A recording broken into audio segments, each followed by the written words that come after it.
గమనించండి ప్రియులారా, ఇజ్రాయెల్ నుండి ప్రభావము పోయేనని ఇంగ్లీష్ బైబిల్లో రాయబడింది గ్లోరీ. గ్లోరీ అంటే మహిమ.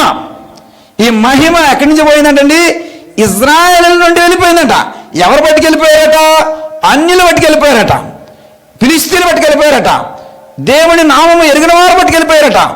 ఈ మహిమ, ఇజ్రాయెల్లో ఉండవలసినటువంటి మహిమ ఏమైపోయిందంటే అన్యుల చేత పట్టబడి వెళ్ళిపోయిందంట. అసలు ఈ మహిమ ఎవరి కోసం ఇవ్వబడింది? లూకా సువార్త 2వ అధ్యాయం. అన్యజనులకు నిజమే నీ ప్రజలైన ఇజ్రాయేలులకు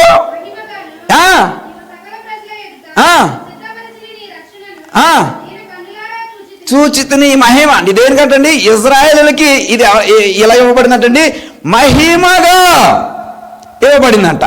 కానీ ఇప్పుడు ఈ మహిమ ఏమైపోతుందో తెలుసా? అన్యులు పట్టుకెళ్ళిపోతున్నారు, అన్యులు పాటిస్తున్నారు, అన్యులు కలిగి ఉంటున్నారు. మనం ఎలా ఉంటున్నాం?